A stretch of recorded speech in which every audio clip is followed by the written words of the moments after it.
There are forces of good and forces of evil at work in the world today.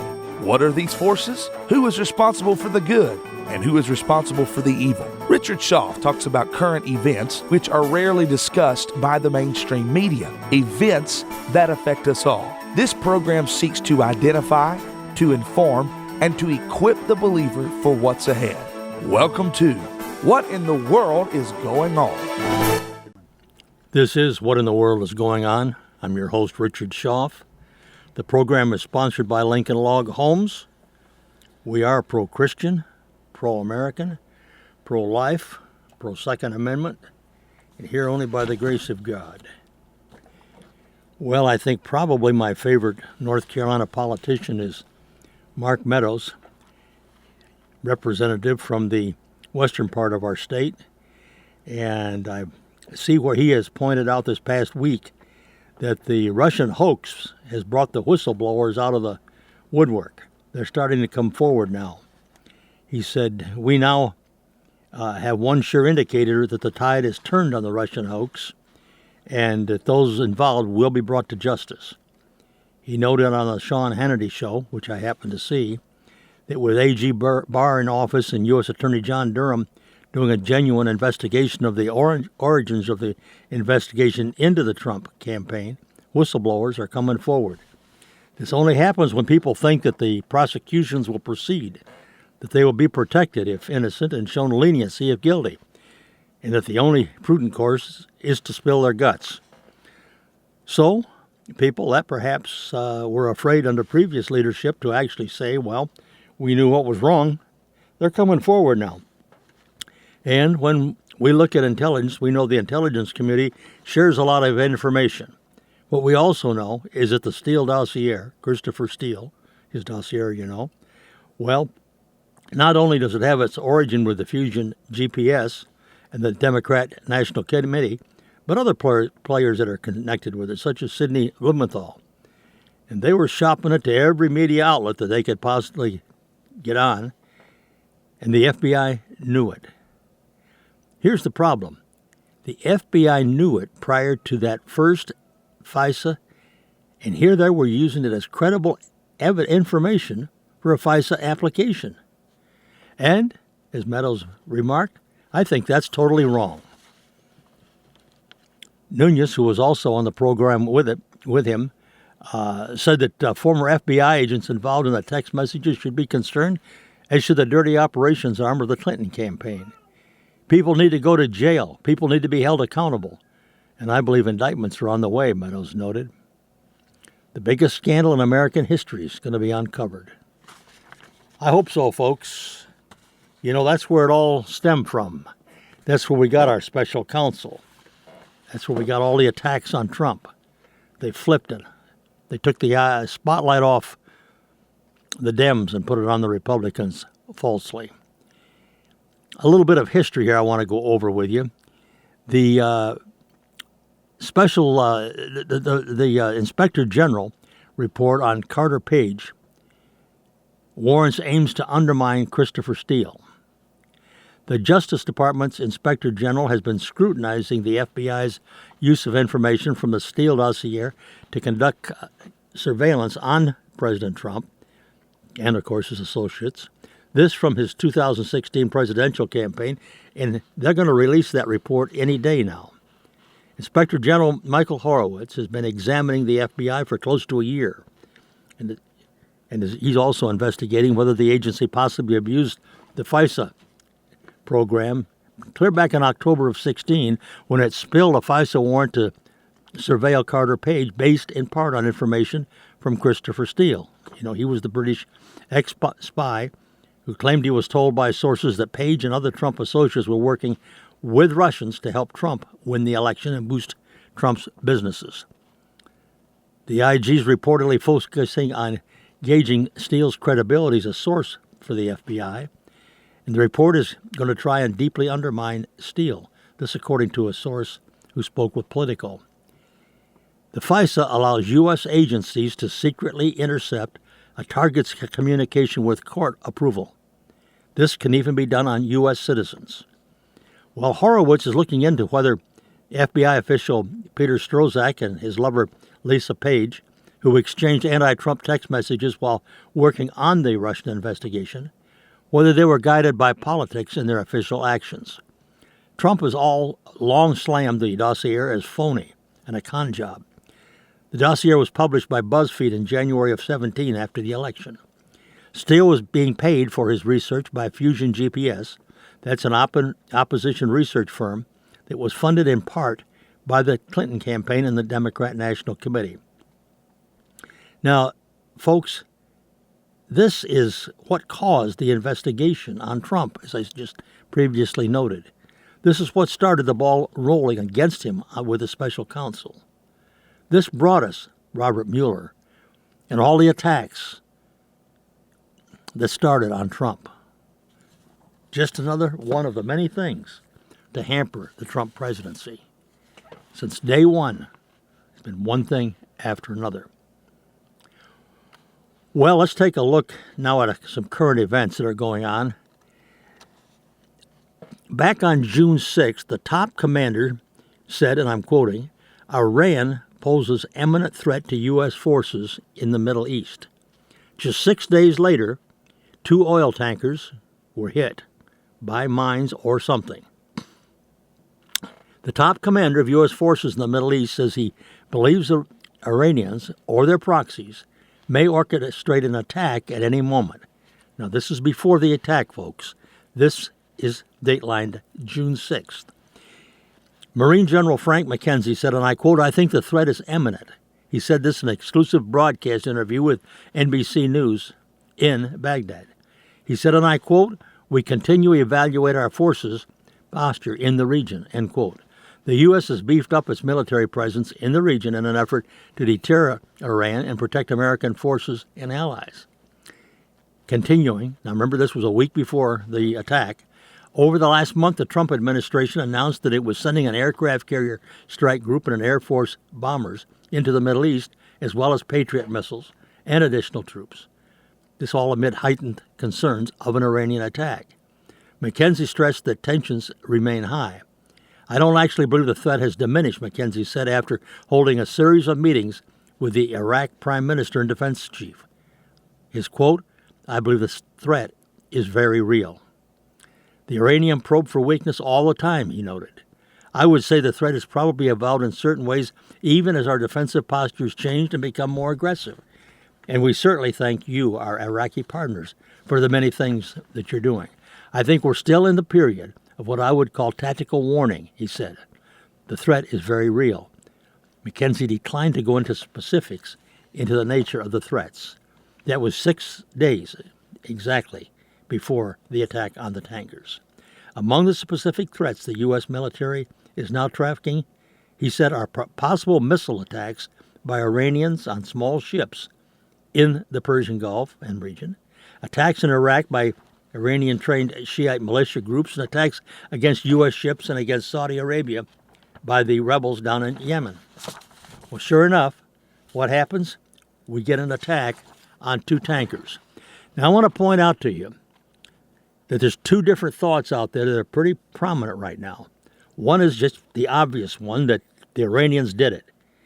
But the crew on one of the ships seemed to think that it wasn't a landmine or a mine in the sea, but it was actually a missile, a cruise missile that had attacked.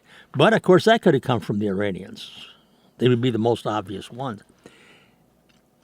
But there's some talk it could also be fake news, a fake attack, a fake setup to get us into a major war. We know the United States is going to have to respond to attacks on these 2 oil tankers in the Gulf, and they're going to have to do it with strengths, as Iran will back down. That's a report from Representative Michael Waltz. He brought that up this past Friday. He said, "I like to look back at President Ronald Reagan and what he did in '88. They called it Operation Praying Mantis. That's where he sent ships in to escort the tankers." Well, Waltz, who's a Republican representative from Florida, made these statements on Fox News, Fox and Friends. One of those ships hit a mine. People that think the tensions are high now, we ended up sinking several Iranian speedboats and a gunboat. That was back in '88. He says Iran will back down. He doesn't think they'll respond strength to strength. Last Thursday, Secretary of State Mike Pompeo said Iran is responsible for the attacks on the Russian-owned tankers. The U.S. Military Central Command also released a video that shows Iranian forces removing an unexploded limpet mine from one of the two ships. As I said, folks, one of the ship's crews said it was different. They said it was cruise missiles, that those were involved. So you got two possible stories. Plus, you got to take the possibility that maybe this isn't as it appeared to be. This may be a setup to get us involved in a war we don't need to be in. Waltz said, and I quote, "You have to look at very quickly how Iran is doing this. They're doing this because the sanctions are working. They're doing it because their economy is cratering. They've gone from 2.5 million barrels of oil a day down to almost 200,000. Even though tankers that were attacked aren't U.S. owned, they still respect the country's interests because such vessels fuels the world's economy," according to Waltz. All of this is true, I believe. He continued to note, "We cannot let Iran essentially shut off the world's oil supply by endangering our allied economies. All of this is interdependent. It's incumbent upon the United States to stand up and defend these interests." This is true, folks. But there's also that possibility this may be a setup, a false flag, this action, to get us involved in a war. Isn't it kind of strange that this would go on when the Japanese leader, Abe, was in Tehran at a time speaking with the Iranian leadership, talking about settling some of the major differences that the countries had with Iran. Now, of course, it's possible the Iran National Guard could attack without the government officially authorizing it. But here we had the leader of Japan in Tehran. One of the ships that was attacked was a Japanese-owned ship. He was there talking peace, and they attack while he's there? Makes you kind of want to, and what I'm suggesting to you folks, I'm not telling you what it is, I'm telling you we need to watch what develops here. If in fact it was the Iranians, certainly, we are going to have to take action. But if we do take action, it could be a very devastating war. I've got no doubts of who would win the war, but I think it's up in the air how many lives it might take. We need to come to a conclusion there, and we need to know what we're doing before we move on it, in my opinion. Keep your eyes open on that. That's why I'm bringing it up at this time. Another thing to take a look at, you know the Dems are really making a lot of noise out there. Let's hope the Republicans win. I want to give you a thought from a Democrat strategist. This Democrat strategist, Jennifer Holsworth, said that if the election was held today, Trump would win. That's a Democrat strategist saying that. She says, while claiming Main Street's not doing as well as Wall Street, a Democrat strategist, she laments the economic narrative would be enough to reelect Trump if the election were held today. She noted this in speaking to The Hill just last Thursday. Well, that's alarming when you look at the pack of yahoos they've got up there running. I think it's 23 now. I don't know one on there that even looks like they'd be a world leader, a sane world leader. But let's us today take just a little bit of time to look at the top Democrat contender for the job. That's Joe Biden. Now, I know that Elizabeth Warren is coming on strong. She might take out Bernie Sanders for second place. But right now, Joe Biden has a big lead on the rest of that herd. Now, who is Joe Biden? Well, it really depends on what day it is and what he has to say to get votes. Since he is the forerunner, it'd be nice if the media told us who he is and what he believes. Since most journalists will support him, or any other Democrat, it will not report honestly. It'd be good for the public to see who Joe Biden is and what he believes. And well, let's take a look here. Biden used to believe Roe versus Wade went too far. And he states we should be able to overturn it. As science has gotten better, Democrats now must believe in abortion at all stages of pregnancy to be electable. Once, Joe Biden voted to let the states override Roe versus Wade. When an anti-abortion president, Ronald Reagan, was in power, and the Republicans control the Senate for the first time in decades, social conservatives push for a constitutional amendment to allow individual states to overturn Roe v. Wade. The Supreme Court ruling, that was a Supreme Court ruling that had made abortion legal nationwide several years earlier.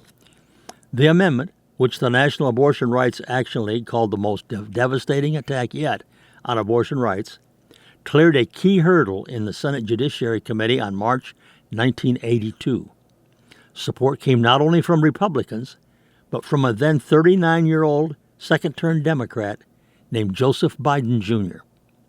Biden entered the Senate in 1973 as a 30-year-old practicing Catholic who soon concluded that the Supreme Court went too far on abortion rights in the Roe case. He told an interviewer the following year that a woman shouldn't have the sole right to say what should happen to her body. That's a quote from Joe Biden. She should not have, quote, the sole right to say what should happen to her body. Well, as most of you know, Joe Biden just flipped on that this past week, taking an opposite stand now. In his 50s and 60s, Joe Biden opposed gay marriage. Of course, Obama also opposed gay marriage when he was running back in 2008. Did we miss where the media call them homophobes? I didn't remember seeing anything on that. Anyway, in the 2008 vice presidential debate, Biden said that he does not support gay marriage. But now, what is his stand on it now? On gay marriage. Obama and Biden frequently lied to the public. This was on the health care. They said there'd be no individual mandate. Taxes would not go up on people making under $250,000 a year. People would be able to keep their doctor and their plan, and premiums would go down substantially. All they had to do was get Obamacare passed. When the law passed, Obama said it was a big deal. I agree it was a big deal. It was a big deal for all of us. Through it all, most of the media was complicit in supporting the lies before and after the law was passed. Well, Biden's been no friend of the taxpayer. Biden fashions himself as a champion of the middle class, but his long record as a tax-hiking liberal does not match his supposed everyman persona. Now that Biden has entered the 2020 field, it's worth reviewing his desire for higher taxes. In the 2008 vice presidential debate, Biden made a firm promise to the middle class that he would not raise one single penny of any tax on any American making less than $250,000 a year. That's $250,000 now. No one making less than $250,000 under Barack Obama's plan will see one single penny of their tax raised, whether it's in their capital gains tax or income tax, investment tax, not any tax, Biden said. His words, not mine. This pledge, of course, turned out to be a flagrant lie. Immediately after winning the 2008 election, Biden turned his back on the American people and set out to raise taxes on millions of households. Biden, like Obama, Schumer, Clinton, Durbin, and other Democrats, used to be tough on illegal immigration, and he thought laws should be enforced. Now he calls Trump a racist and a xenophobe for having the same views. Biden once said a fence was needed to stop tons of drugs coming in from Mexico. He once spoke about jailing employers who hire illegals. Said sanctuary cities shouldn't be allowed to violate federal law, and argued a fence was needed to stop the tons of drugs coming into this country from corrupt Mexico. The Obama-Biden administration separated families and had children fenced in, but now Biden and others say how bad Trump is and how he doesn't care about the children. Been quite a change, folks, under Biden. He recently said that China was no threat. That reminds me of the ignorant Obama laughing at Romney and Putin about Russia. China's going to eat our lunch. Come on, man. They can't figure out how they're going to deal with the corruption that exists within their system.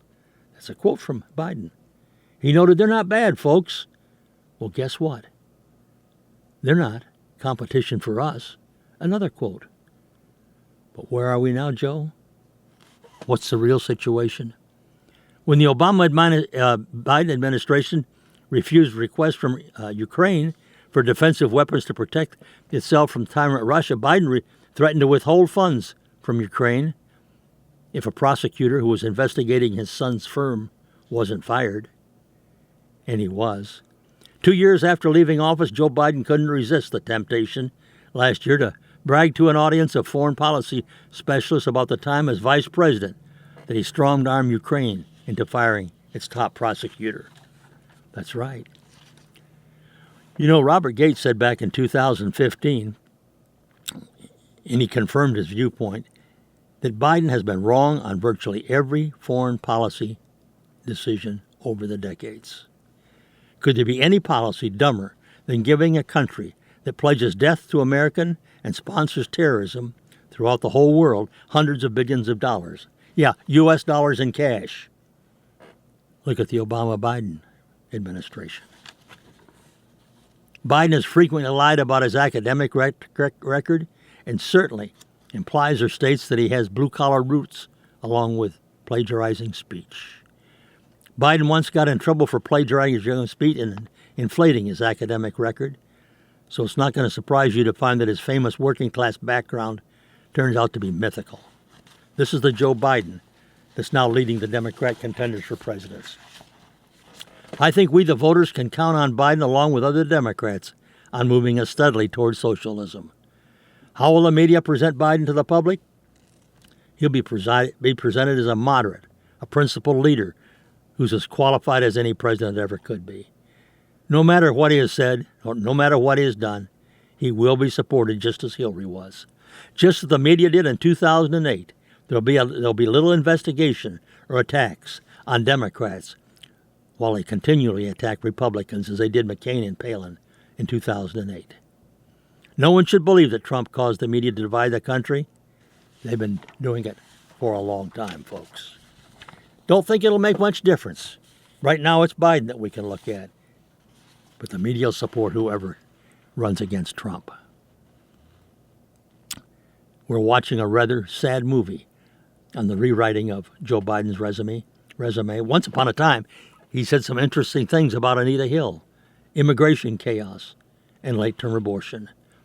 That was Joe Biden BT, or Joe Biden before Trump. Now you see it's Joe Biden AT, Biden after Trump. Frankly, Joe B before Trump was better. At least he was speaking from his heart. Joe AT is just pandering to a party that's been hijacked by the left. Folks, let's stop calling these people liberals, please. They're not true liberals. The latest change is just over the Hyde Amendment. It's what may be the first major move to the left on policy as a 2020 presidential candidate that Biden has made. Joe Biden had endorsed repealing the Hyde Amendment, as I noted a while ago. That was that measure that prohibited federal funding of abortion, except in cases of rape, incest, or when the mother's life was endangered. It can't stay, Biden said of the Hyde Amendment during an exchange with the ACLU. That was just last month. The video of the exchange was posted by the ACLU on Twitter on May 8th, but it's drawn little attention since then. This is sick. And folks, it really makes Biden look bad. First, it won't work with the party's crazy leftist base because they won't believe the flip-flopping anyway. Second, it won't work in the general election because it'll look like a man who just reads polls. Maybe VP Biden will win the nomination or win the presidency. He may also melt when the activists start challenging his authenticity. Joe Biden, stick to your principles, or the Trump campaign is going to tear you up, using your own words. Let's watch it happen, folks. It ought to be interesting. And on the subject of abortion, Representative Scalise and Representative Walden note that Medicare for all would be funding abortion. The Democrats' Medicare for all would mandate taxpayer-funded abortions. This according to Representative Steve Scalise and Greg Walden of Oregon. The two congressmen made their comments in a column they co-authored for the Fox News website. They wrote, and I'm quoting, "Single-payer government-run, government takeover. One size fits all, socialist. Each is an accurate description of Democrats' preferred health care scheme proposed in the mislabeled Medicare for All Act. The more Americans learn, the further support sinks for their centralized government health care system. It's going to bring delays in accessing the needed health care. The $32 trillion price tag is so massive, it's hard to wrap your head around it. Their words, not mine. There's another deeply disturbing truth Americans need to know about the plan.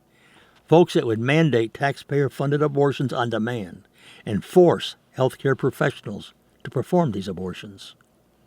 Scalise and Walden called it, quote, radical and unprecedented. Democrats are actually trying to reverse the 40-year bipartisan protection against federal taxpayer-funded abortion. They'd also force doctors and nurses to terminate a baby's life. Murder, folks. Scalise and Walden said the authors of the bill have confirmed abortion is covered. The benefits are specifically listed: comprehensive reproductive, maternity, and newborn care, they said. Comprehensive reproductive care is included, meaning this plan, which is free, covers abortion. This means abortion on demand, funded by U.S. taxpayers. And the taxpayers added, life is precious, and we're committed to defending it. Take a look what's happening, folks. Take a look what Elizabeth Warren is calling for. Free college for all, 2 years or 4 years. Erase all student loans. Trillions of dollars. They're all set in socialism and socialistic idea. They're all advocating different areas of it and different coverage. Sanders, well, he is pro-communist without a doubt. Went there on his honeymoon to Soviet Russia. But if you look at every one of these candidates, they all are advocating some form or some group of causes that the taxpayer can pay for. A complete reversal of the U.S. economy, now approaching record highs. Folks, on the election, let me give you a little bit of good news. There's an anti-abortion group out there that's going to spend $41 million in 2020. The head of the largest anti-abortion organization in the country has vowed to spend $41 million in the coming election cycle to help elect, quote, pro-life candidates. This reported by The Hill.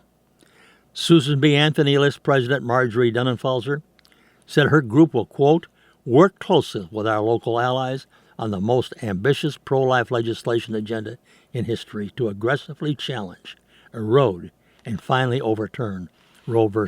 Wade. On top of this, we'll be protecting our pro-life Senate majority, increasing our ranks in the House, and re-electing President Donald Trump. Her words. And she added that she will be working personally against this. She happens to be the chair, or was chair, of the Trump campaign anti-abortion coalition back in 2016. She made her remarks during a fundraising dinner in Washington where Nikki Haley, the former U.S. ambassador to the UN, gave the keynote address. Mitch McConnell was there. He received the Distinguished Leader Award. She went on to praise about Alabama and Georgia for passing some of the strongest bills ever against abortion, saying that state lawmakers acting on their constitutional rights have been emboldened to advance pro-life legislation like never before. Dunnenfelser said that Republicans in her group will portray Democrats as being radical on abortion. Going into 2020, abortion extremists are giving us an unlikely gift. Aren't they, she said? They know that the Roe regime is unwinding and coming to an end, and they're overreaching. You see, folks, there is hope. There's a lot of pro-life Republicans there. We need to elect those that are taking a stand.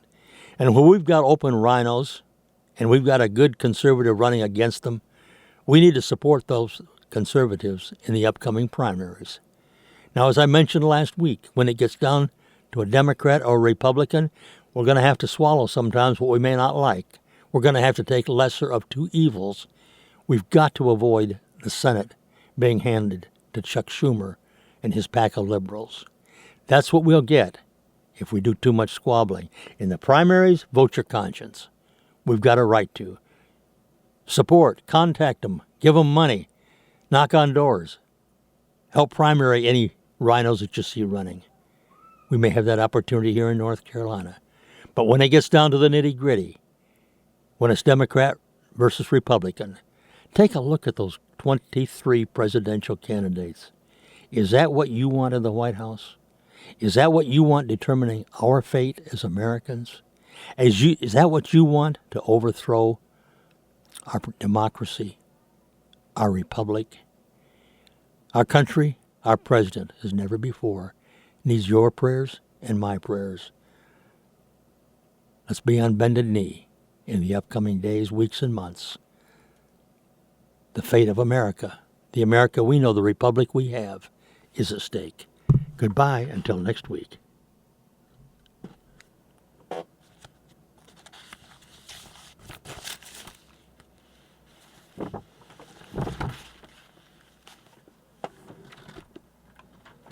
If you came in to get me, you're too late.